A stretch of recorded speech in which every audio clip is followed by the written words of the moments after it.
In the tapestry of life, where every thread holds a story, America in black and white emerges as a haven for the voices echoing through the heart of our communities. In this podcast, we wade through the rivers of our collective experiences, celebrating the vibrant hues of change brought forth by the whispers of hope and the roars of action. It's more than just a conversation. It's a journey into the heart of our society, illuminated by the light of those daring to dream and do. Join us, and let your voice be the melody that guides us toward a dawn where every color finds its place in the masterpiece of our shared destiny. Together, let's paint a future brimming with the positives that dwell in our minds and the actions that shape our world. Good evening, ladies and gentlemen, and welcome to another episode of America in Black and White, where we are coloring conversations on the canvas of America. Tonight, our special guest is Mr. Clement Benedict. Clement Benedict is a purpose driven leader, transformational mentor, and fierce advocate for justice, involved individuals, and system impacted youth.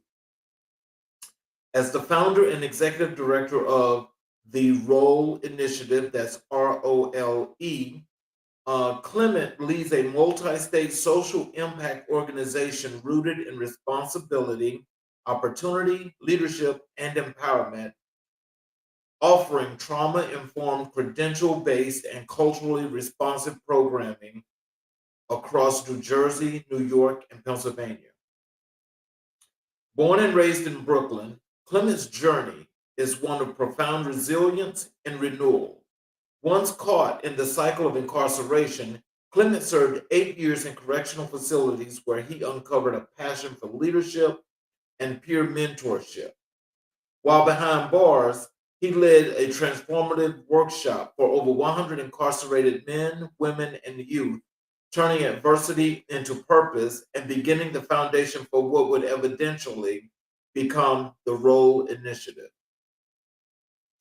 Upon his release, Clement applied his leadership in the private sector using skills he acquired over his 20-year track record into the auto industry and office management. His professional calling led to serve in direct service roles with Defy Ventures, Ironbound Community Corporation, HeartShare, St. Vincent Services, and Rising Ground, where he focused on career readiness, reentry support, and wraparound services for youth ages 14 through 25 and adults returning from incarceration. Clement has designed and facilitated evidence informed programming focused on employment pathways, emotional wellness, and community reintegration. His work spans SHIFT, which is shaping how you face tomorrow, a gender inclusive trauma informed life skills and reentry model, Life Readiness Academy, LRA, credentialing hub with OSHA's service, ServeSafe, CPR, sales, and Google IT access. Stage, a healing through drama initiative. Elite, professional professional development and workplace preparation. Super 30X, a 12-week wellness and self-mastery transformation program. As a career readiness and reentry manager at Defy Ventures, Clement oversaw tri-state programming, employer partnerships, and workforce training at Ironbound Community Corporation. He currently connects young adults to job opportunities and leads job readiness workshops. Clement is a proud father of three and a living testament to the power of second chances. His life work centers a dismantling systemic barrier on systemic barriers and building bridges of opportunity, one individual, one program, and one legacy at a time. Ladies and gentlemen, Mr. Clement Benedict. Hey, good evening. Hello, sir. How are you? How you doing? I'm doing just excellent. Welcome to the show. Thank you. Thank you for having me. Yes, sir. Is there anything you'd like to add to your bio before we get Oh into no, I think my bio was entirely too long. Makes me sound like a saint. Well, I'll tell you this. I'm really happy to have you to share your journey, and the things that you're doing as far as your community contributing, because it actually means a lot, especially in these times when we do have people that are reaching back into communities to help to build others. Yes. Oh, Um, thank you. let's start with origins and personal journey.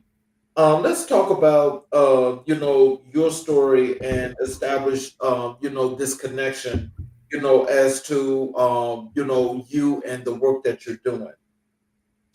Can you take us back to your early years and what shaped your worldview growing up? No. So growing up, I was the only child to my mom. My father did have more children, but I never met, my brothers and sisters. I grew up in an African home. My mother is from Nigeria. So it was real cultural, let's put it that way. Oh wow. um, and growing up, I was lonely, let's put it that way. My uncle and my grandmother lived with us, but everybody is grown and I'm just a kid, trying to figure it out. I just took affinity to having friends, and my friends became like my brothers and sisters. And I got caught up with the wrong crowd, you know. Mhm. So getting caught up with the wrong crowd led me to, stealing cars, doing robberies, selling drugs. Nothing I'm proud of today, and nothing I wasn't even proud of it when I was doing it. But just to fit in, you know, people will do some of the craziest things. Oh yeah. Yeah. So what pivotal moment led you to the work you do today? Oh, to tell you the honest truth, it was a long road of bumps and bruises, and but I was incarcerated in 2014 at the age of 34, and I was sentenced to 8 years in prison for a crime I committed 2 years prior. Um, and after I committed the crime, I kind of turned around. I said, no, no, no, this is not what I want to do. So I decided to go to school. I tried to become an auto mechanic, auto body specialist. Reason why I say I tried to become is because I went to school and I graduated in August of 2013. Tried to get into the field. Everybody wanted to put me back in sales because that was my background. You're strong on the floor. We want you to sell. And I'm like, no, I just want to fix cars. So bumping around for about 6 months of that led me to March, when I was incarcerated in the traffic stop, believe it or not. Got pulled over in a traffic stop. I had what is called an I card warrant.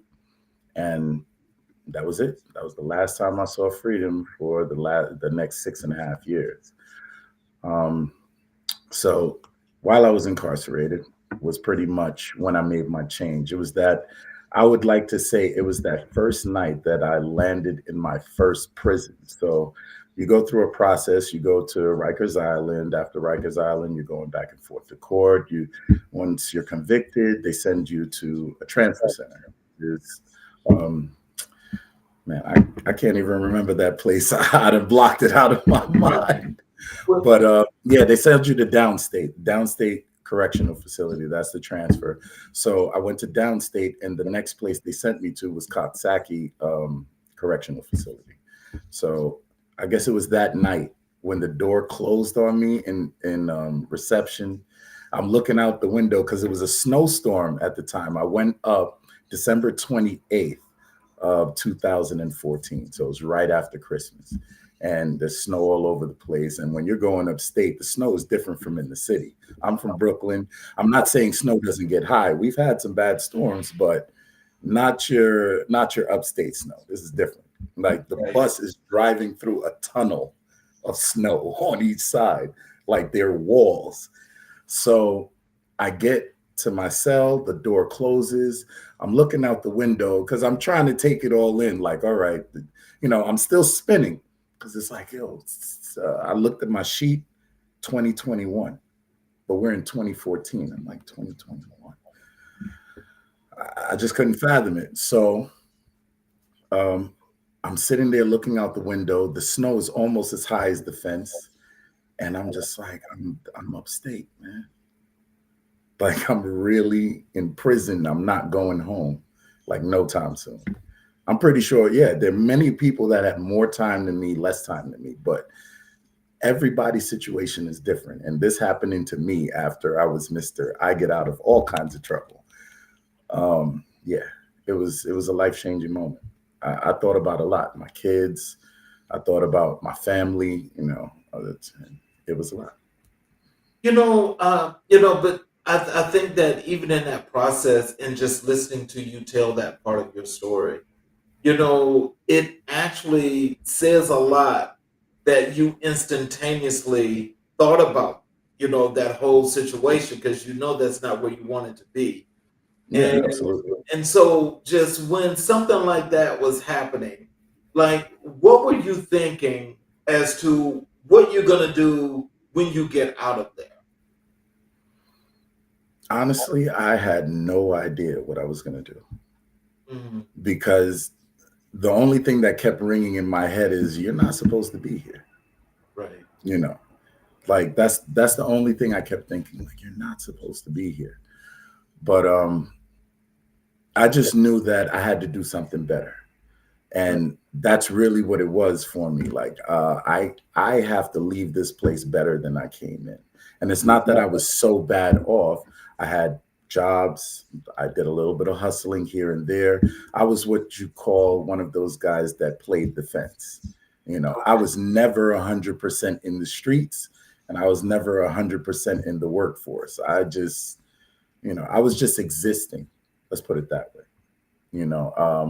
I knew that when I got up in the morning, I needed to eat, I needed money, I needed a bunch of different things. So I did what I had to do just to make sure that I got to the next day. So as I said, I was just existing. So, how did your personal experiences, such as those with the justice system, influence your mission? Um, it was really about rehabilitation. And I'm not saying that they don't have programs in prison that you can do that won't, give you some kind of support or maybe a little bit of guidance, but rehabilitation is for, the individual.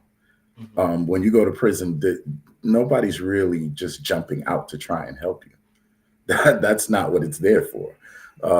Or maybe that's what it should be there for, and then we wouldn't have so many people going back, But um, in prison, you have to look for your own rehabilitation, be it through spirituality, be it through education, a trade. There are many different things that you can do, but you have to apply that to yourself.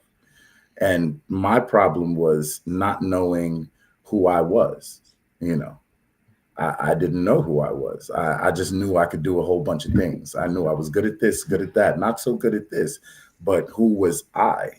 So I would say I found purpose in prison. I knew that I was good at teaching people things. I knew I was good at learning things. And once I learn it, I can turn around and reteach it. And, that's, I guess, where my purpose lies. So, what does redemption mean to you personally and professionally? Hmm. Personally, it's like ridding yourself of all of those bad things that you had looming over your shoulder. To seek redemption for oneself is to get to know oneself. Mm. You know, um, and professionally, I mean, once you know yourself, then you know where to set your boundaries. You know where to draw your lines. People know who you are, and then they can make that decision if they want to deal with you or not. And you know who people are, you assess them. You have a different type of approach to most things. So, was there a moment when you realized your story could empower others? Um, hmm. It was a couple of moments. A few of so people tell me I'm smart, right? All the time. It's a great feeling to feel useful or to feel acknowledged. Um, but sometimes it goes in one ear and goes out the other ear. Until you're in a position where you can't really get out of it, or you're in a bad position the same way another person is in a bad position, but the smallest thing you do for that person like brightens up their day. So I would say, when I actually saw that the things that I was learning were working for me and I started teaching them to other people and it started working for them, that's that moment. Well, I think that, I mean, I know I don't know of you very long, but I know that when we connected on LinkedIn and we chatted, I knew right then and then I really wanted to have you on the show because when I read your profile, and I know when you mentioned, some things that was going on and how things had went and so forth, Hmm. you can see, well, you could clearly hear and understand that, you are just like so many other guests that come here on the show, that you guys are really the heroes. You're more than just a person that's come through the fire. Do you ever think about the resilience and the things that you've taken on and how you've made them not only work for you, but you're making things work for others that's in that similar situation? Um, well, yeah, the resilience is something I talk about often because, I mean, my story doesn't end at me, being released, incarcerated, and then I'm 100% successful. Like, this, it came with a lot of hard work, a lot of sleepless nights. And I'm so proud to say that now, a lot of sleepless nights working on what I've been working on, because I've had a plenty of sleepless nights before, but they were not productive. You Right. know, I thought they were productive. Yeah, I had a great night. I had a blast. I was outside, but working on the role initiative, and not just the role initiative, just my everyday work, because I actually still work full time. The role initiative is not something that I run full time. um, I work at Ironbound Community Corporation as a job developer and employment coach, and my job every day is to deal with the community, to help people that are I'm not going to say less fortunate, but people who unfortunately are unemployed, or unfortunately, struggling with skills that they need for a job or any of those things. And I'm proud to, help them with workshops and trainings. And not all of them come from me. I mean, I use my resources, you know. So, how did your family respond to your transformation and advocacy work? I'll say they're very proud. So my grandmother started her own nonprofit back in 1990 called African People's Council, where she was doing immigration work for, African immigrants coming into New York area. So, she was really rooted in that work. And I watched my grandmother work tooth and nail, and I like literally burned the midnight oil just to make sure that African immigrants that came into this country got citizenship, or they were taken, if their children were in foster care, they would help, she would help them get out of foster care. We're still friends with families that we've helped since then. She closed her doors, I believe, in 2005. And my grandmother is still alive and kicking. That's my rock. um, she was actually the one person that constantly maintained coming to visit me while I was upstate. She really kept me going, and I had to make the change for her. Not just for her, for my kids too, but my grandmother really showed up for me. So, what role did faith or spirituality play in your journey? Ooh, uh, I, I try to skirt this subject sometimes, only because of not my beliefs, but other people's beliefs. You know, I want to respect everyone. So I do not believe in um, organized religion, if I could say that politically correctly.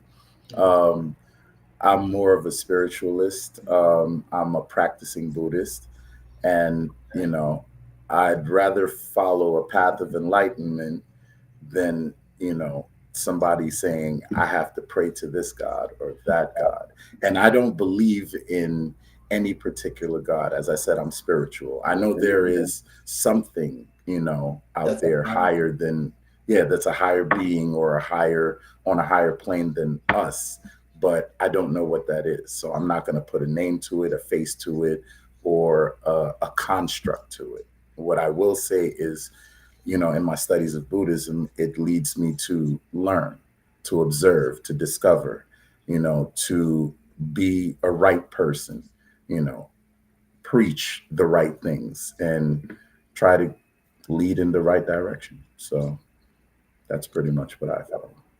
So, what's one lesson from your past that you can carry into every room you enter? Hmm.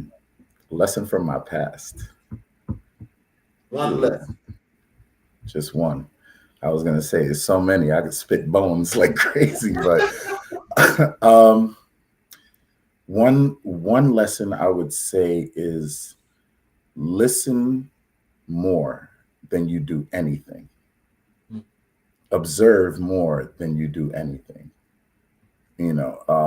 Most people would walk into a room and here I am, and some people will walk into a room and there I am. You know, I like to walk into rooms and sit in a corner, sit off in a space, and just watch and read the room. Let's move over to some of the work that you do. And the one thing that I found to be interesting is you have a prison reentry program that you're operating. And can you tell us what inspired you to launch or join this program initiative? Um, okay, so my program is a little more than a prison reentry program. It does multiple things. Okay. Um, so the best way to describe the role initiative is we are a pretty much social impact transformational program that help people transition in difficult points in their life. Mhm. So it could be from adolescence to adulthood. It could be from incarceration to reentry. It could be from trauma, hopefully, to healing. Many different things. A lot of our curriculum is based in trauma informed care with evidence based backing. So it's not just sole proprietary information. We're not just making it up. We're actually seeking out development that will actually work. And the outcomes that we're trying to promote are, better attendance in schools, people having more focus and better career focus, professionalism. We're teaching humanity. That's the best thing I can say. Well, no, actually, no, that's excellent because there's just parts of your program, and I definitely understand that. But what I was just I was getting at in that point, because I know it's a whole lot more than that, Mhm. is like in the different parts, and just talking about this part, you know, just in what you're doing, especially for those that are out there listening, where, Yes. when we get to the part where they get to know not only what it is that you're doing for the various things in the role initiative, but, Mhm. just knowing that you may be a really good source for them, at least for those that may be looking for a program like yours to actually have some opportunities to do better. Oh no, I totally understand. Well, so I was working for Defy Ventures, and we ran a pilot program in Horizons Juvenile Center in the Bronx. The pilot was an entrepreneurship program. That's how I came to be with Defy. While I was incarcerated, I entered into the program I went through the program, became a facilitator, taught the program, and eventually started working for Defy a few years after I came home. But as I was saying, it's we were teaching entrepreneurship to these young kids. They were between the ages of 14 to about 18, I believe, right? And they were excited about the entrepreneurship portion, being their own boss, you know, selling a product or commanding a room, public speaking. They were excited about all of that. The one thing they weren't excited about was how much work went into actually doing it. They didn't want to read the books. They didn't want to actually do the work. They wanted to be kids, which I can understand, you know. So I was like, how do we, you know, change this? And Defy's focus at that point, they were running a pilot. So their focus was more on reentry with adults, where they were running boot camps and things like that. So, you know, I was like, wow, this is great. And I guess it wasn't the right time, or, you know, and I just said, I just think this has to be done. And it's something that just kept like at the back of my, like at the back of your ear or the back of your neck. It just keeps, and you're just like, no, this has to be done. So I started thinking about all the different things I went through when I was incarcerated, what worked, what didn't work, the people I worked with. And, you know, I started talking to kids that I was working with, and I started creating the role. So, what are some of the biggest misconceptions about formerly incarcerated individuals? Because I know that's got to be tough when they come from that to come back into society. What is this misconception that a lot of people have that's wrong? Hmm. What isn't? What isn't? Um, I don't know. It's hard to say because there's so many different beliefs. You know, the stigmas that people that are formerly incarcerated deal with. You know, of coming home, wanting a job. Some of them have skills, and it's like, no, you are incarcerated. I'm not going to trust you. So I could say trust is one of the things that, you know, is a big hindrance to, you know, reentry, because how do you trust somebody that, you know, the first thing you know about them is that they're incarcerated? Mhm. You don't know what they're incarcerated for, you know, whether, and it's not a good thing, nor is it a bad thing. Like most people that I speak to now, when I talk to them in a regular conversation, unless I mentioned that I was incarcerated, they wouldn't know, you know. I'm actually glad they took the box off of the application, because that right there, and most people that are formerly incarcerated, once they saw that box, it's like, I ain't getting this job, Oh, you wow. know.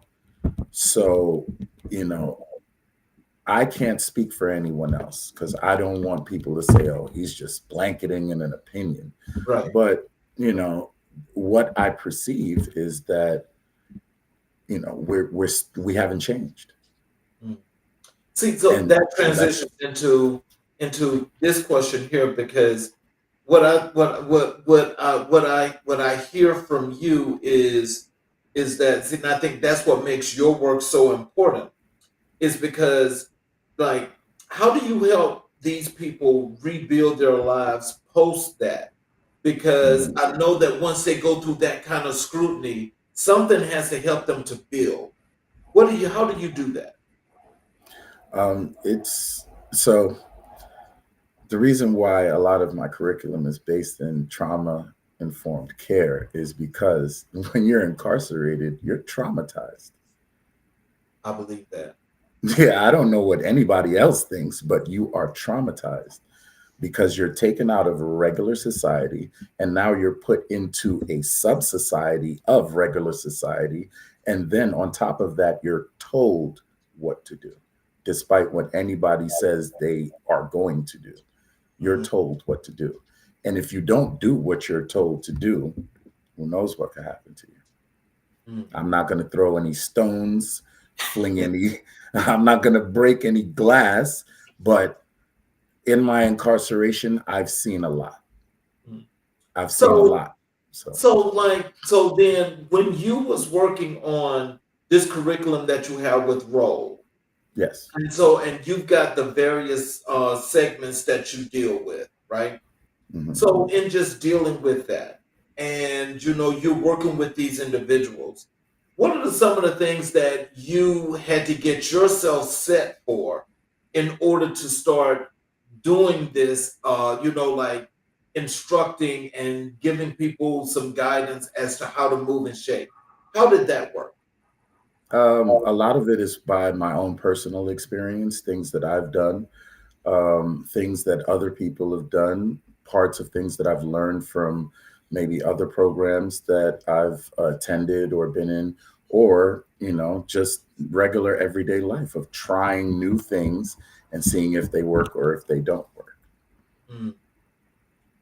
So So when you've got people, you've got returning citizens, that are Hmm. coming back, and let's just think about when you actually was ready to get your life together, when your time came Yes.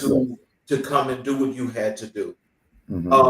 When you started working, and in the process of working, you knew you was going to do more. What was the actual motivation behind, and what were some of those concepts that you used from your past experience to create role? Okay. So, direction, right? Mhm. Um, I would say a person is a master of their destiny, right? Okay. We all control minor things that in our lives, right? Not major things, but minor things. Mhm. We can say we control major things, but you can walk out of your house and something can fall right out of the sky. You can't control that. That's a major thing, right? All right. So minor things are I control possibly what time I wake up in the morning if I set my alarm, right? Mhm. I control what time I leave my house if I set my alarm for an appropriate time, knowing that I need to get ready. So it's about intention. I intend to do these things and I am going to prepare myself to do these things so that I can do these things. And then when I can do these things, I will execute them. Mhm. And that's it. It's a real simple formula. So how do you build trust when you're working with these new folks that are coming in? Because you were talking about the trust issue. How do you Mhm. build the trust? Well, how I built my trust pretty much is being a man of my word. So, one of our taglines at the Role Initiative is be the change you want to see. And that's kind of the philosophy that I lived by, as I was telling you, with intent. Whatever I wanted to see, I in turn became it. So I followed the path. And if I can follow the path, you can follow the path, you can follow the path. Everybody can go down that path. We might not come to the same conclusion. I might come to the end of the path and decide to keep going further. You might come to the end of the path and decide to go right. Someone else left. Someone else might turn back around and say, I skipped a couple of steps. Let me go and retrace my steps. But either way, we are all human beings, despite the color of our skin, where we live on this planet. We are all the same species, and we're all capable of the same things, aside from other things. But yeah, we're practically all capable of the same things. Let's talk about some of your work in workforce development because when we talk about economic empowerment, structural change, Hmm. that's all those are all contributing factors to that. Can you tell us why is workforce development critical to community healing? It's critical because if people aren't working in the community, then the community is poor. if there's Exactly. no if there's no money coming in and there's nothing going out, that's poverty is a big issue in America, you know. And with poverty, some people snap and they turn to crime. Other people give up and they might turn to homelessness. I'm not saying that everybody knows what to do, but if you know what money is, if you understand the concept of money, right?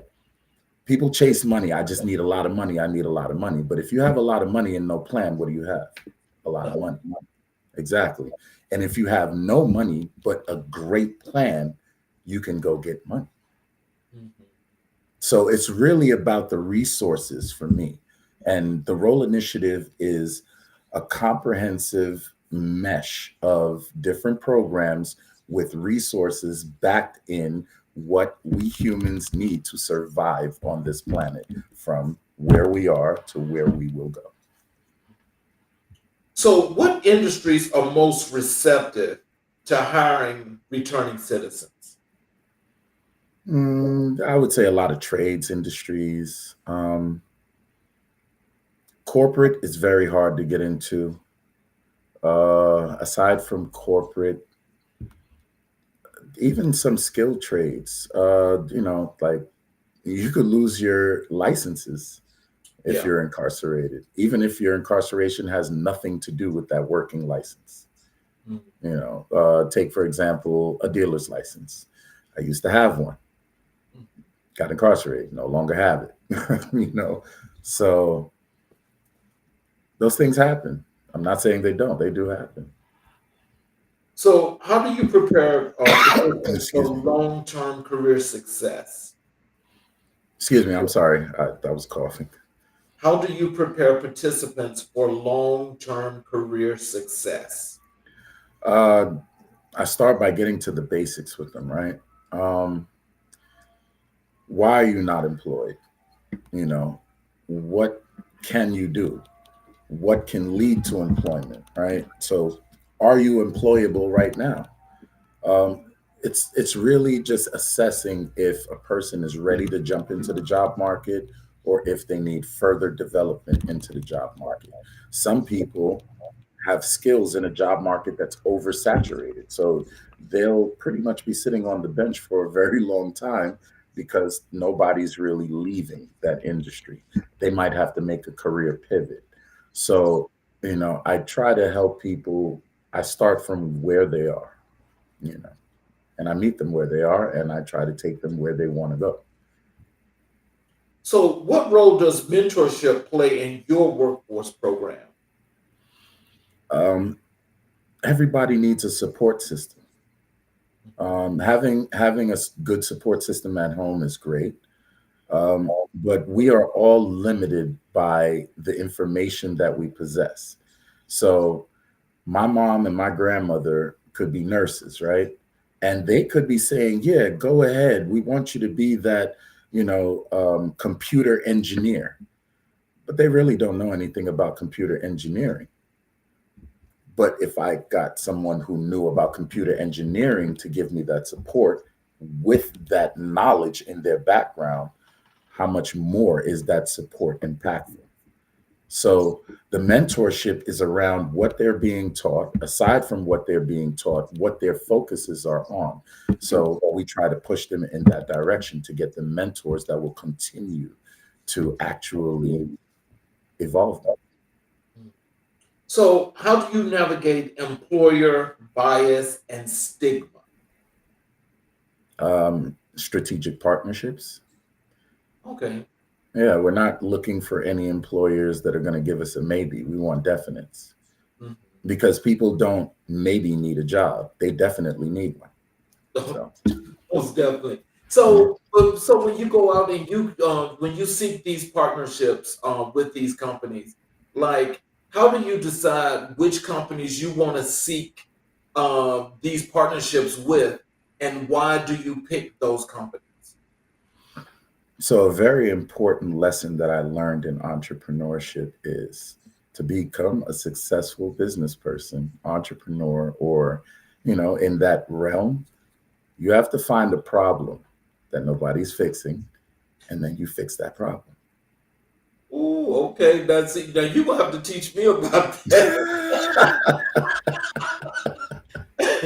That's real. That Yeah. that's real, and we all try to find a way to kind of like I would say just maneuver or get around that. Hmm. Because that's one that you will probably think that you want to solve that, but I've never seen that solved. Yeah. Well, this is the thing, right? We can only solve problems if we learn from the past and if we actually look for the problem, not just keep talking about the problem. We have Okay. to look for solutions to the Mhm. problem. So somebody says, "Hey, my car broke down." All right, call a tow truck. That's a solution, right? Yes. But calling a tow truck doesn't fix the car. We No. need to know what's wrong with the car, Mhm. right? So find out what's wrong with the car. Once you plug it up and you're doing your diagnostic, it'll tell you what's wrong with one thing. But that one thing that's wrong might lead to another. So we have to start at the root of the problem. So, what's your vision for Black economic mobility in the next decade? Ooh. Um, a lot of financial literacy, a whole lot. Mhm. Um, things are moving at a rapid pace, right? Very. Cryptocurrency was a figment of our imagination in movies. Uh, I don't even know how long crypto's been around. That's it's been around for a good while when blockchain and Bitcoin and stuff. But before we weren't thinking of like a digital currency. We were just straight into hard currency. And now the way things are changing, barely anybody, well, I don't carry cash. I barely carry cash. Right. Everything is tapping my card, Apple Pay, so knowing how these systems work will help us, survive in them. But I think we need to go a little bit further than that. Um, Okay. so I read a book while I was incarcerated called The Creature from Jekyll Island. Oh, And who wrote that? oh man, I don't remember the guy's name. I'll see. I'm ready to pick my phone up and do a Google real quick. Well, but I'm writing that down. You said the creature from Jekyll Island. yes, The Creature from Jekyll Island. One second. The creature. There we go. Okay, so it was written by G. Edward Griffin, Okay. and that book is a profound book. That book talks about the Federal Reserve, how it was created. Talks about the education system. Talks about a lot, and there are a lot of quotes in there. Aside from quotes, the information in that book makes you start to look at money and like different, like our social, just the way our economy works and everything in a totally different light. Um, we really use money as a tool. It's a tool to be used, right? So Robert Kiyosaki, another great mind, um, he's teaching people how to use credit to make money out of money that you don't even have. Like, what is a credit card? They're giving you an advance of $6,000. Where is that money? Where is it? It's a figment of our imagination, but it's on a marker system, right? So once I spend that $6,000, I have to pay that $6,000 plus interest. So they're making money. Why shouldn't I make money on the money that they're loaning me? We have to buy into the principles of the country that we live in. America was built on capitalism. We are trillions of dollars in debt, but yet our lights are on, cars are still being bought, people are eating food, supermarkets are stocked. So, all we have to do is learn how that marker system works much better, and then we'll do better. So, how do you measure success in workforce development? It's not really just getting somebody a job because you have to do your follow-ups, right? So if you get somebody a job, you got to follow up with them 30 days later. Are you still employed? 90 days later, hey, are you still at the same job or did you go somewhere else? A year later, congratulations, you've been at the same job for a year, or Hey, what are you doing now? Do you need some more development? So it's consistency. That So, follow up is very key. so what advice would you give to someone starting a similar initiative to yours? Do your research. Mm.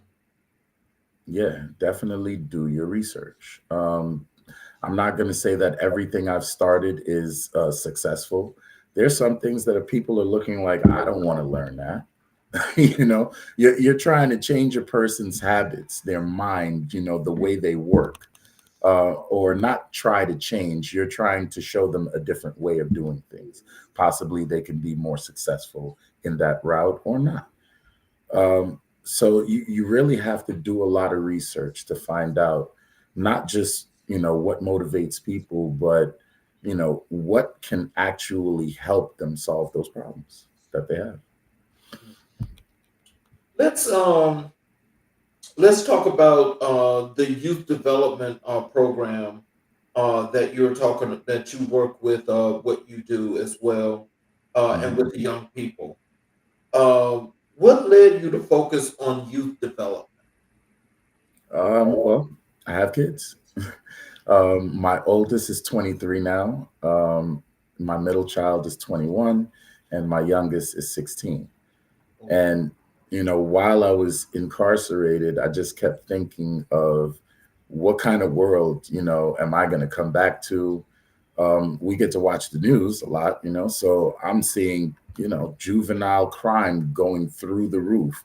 Now they're gang banging. And then one eye opener was and I don't want to bring it up because I'm not trying to talk bad about anybody, but the Kai Sanat incident where he was supposed to be giving away, I think, PlayStation 5s in Oh, Union, yeah, in Union Square, and it turned into pandemonium. Like, oh my God. I'm just thinking to myself, like, this is crazy. And these are our youth. And, being affiliated with all kinds of nefarious things, gangs and doing what I was doing. I just think to myself, like, is this the world I want my kids to grow up in? And I'm not trying to say parents should do better because we can do what we can do. Like I said, we can only do as best as the information that we have. So I I just think that kids need some direction because when we're not here anymore, they're leading the next future. I see in America where we have presidents that are older than the age of 50, 60. We should our presidents should get younger. Get a president that's around maybe 45 or so, like JFK, and then have him an advisor or somebody that will help him shepherd the way or something. But you know, I don't know. We got to do something, and we have to do better. That's all I can say. So, how do you connect with young people who feel unseen or unheard? I listen to them. Mhm. I listen to, their concerns. I listen to what it is that, is actually bothering them because that's their number one thing. They don't feel heard. They don't feel like anybody's actually listening to them. So I will sit down. I won't say a word and I will listen to everything you have to say. All the profanity, your belligerence, everything. And then I'll start asking you questions reflective of, is this going to be a positive or a negative for you? Mhm. So going at it with a real motivational interviewing style. Okay. So, what are the most urgent needs facing Black youth today? There are a lot of different things. Um, they need they need a restart in their imagination, creation. Um, Sounds crazy. I'm just saying. Um, when I was growing up, we played inside, we played outside. We made up our own things. Now imagination is pre-programmed.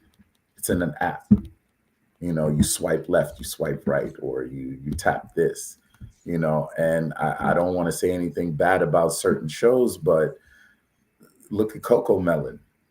I mean, if you really think about how kids respond to that show, just turn that show off while your 2 or 3 year old is watching it and watch what happens. Hmm.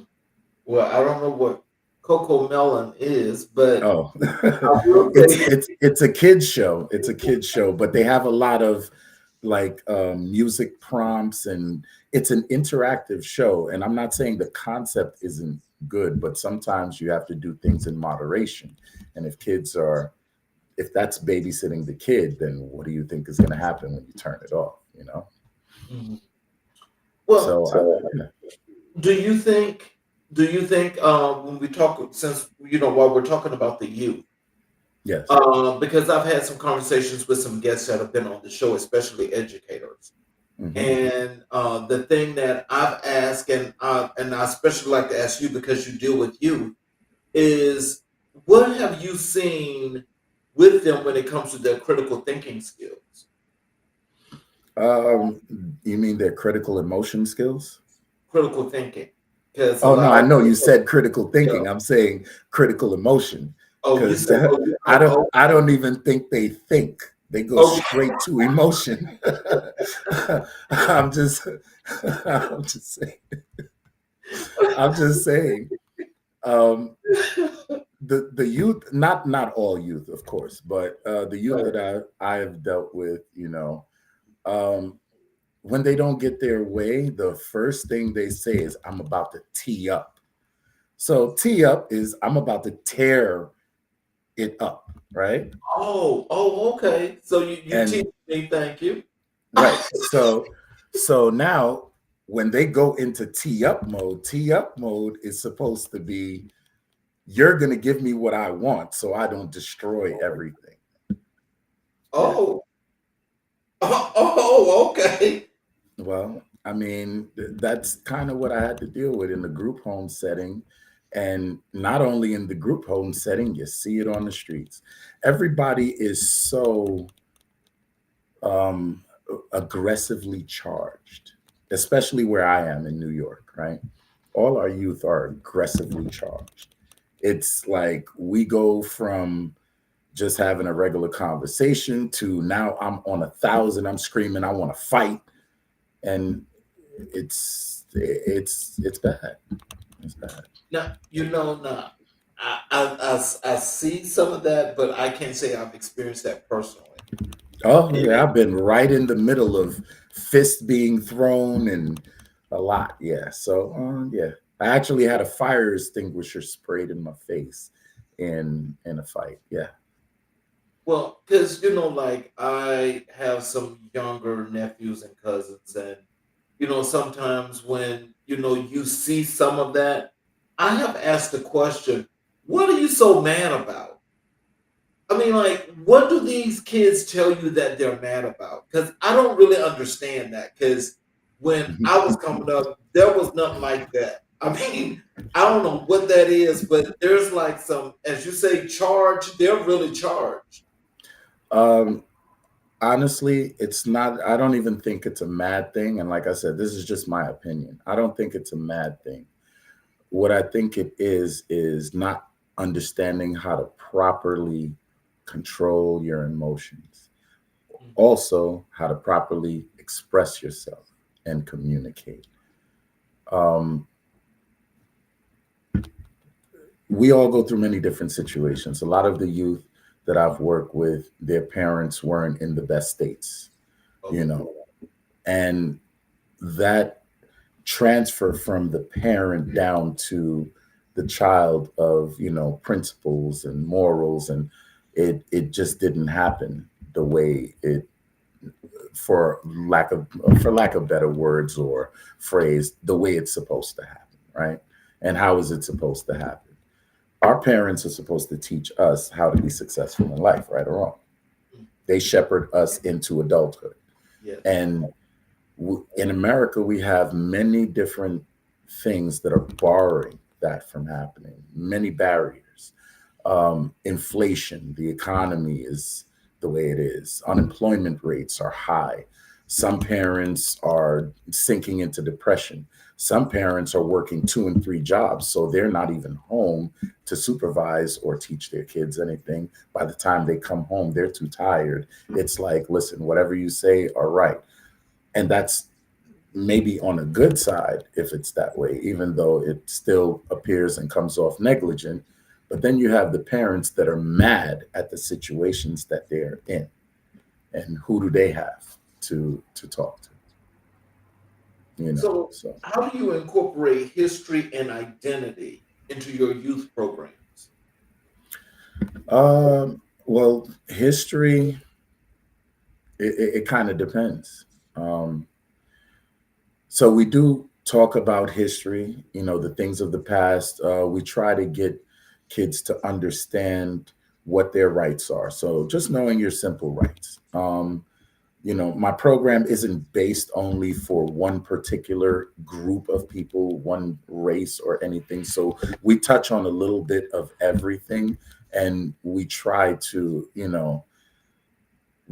expose people to other cultures and not force it on them, but expose. So we empower them to speak about their culture and so on and so forth. So history is more about, their their origins, I would say, their origins, and expressing that.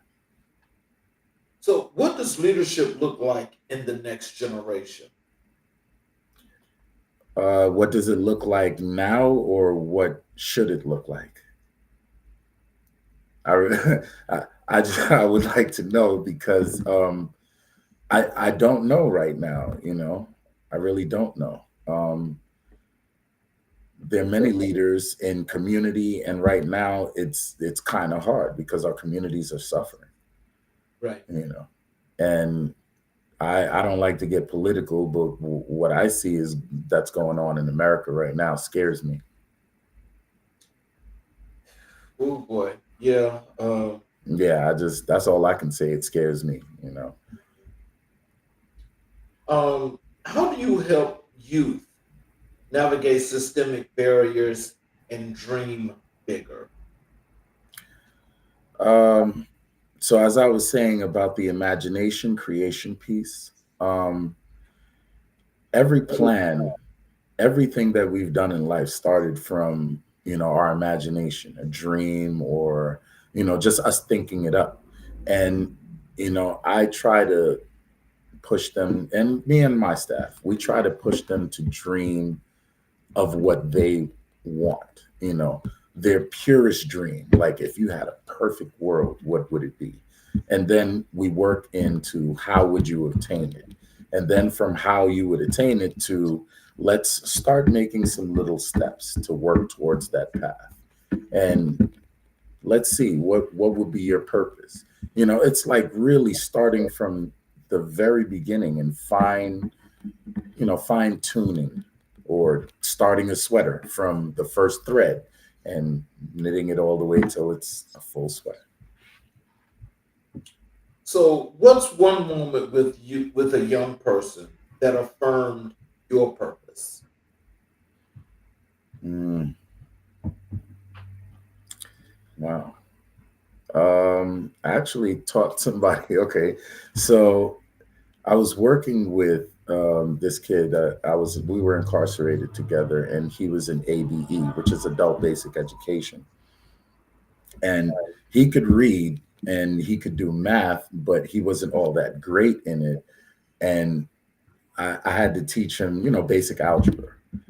And I don't know, it's just like the way I broke it down to him and the way he got it, like really affirmed for me that, hey, you're good at teaching, but you know, where he took it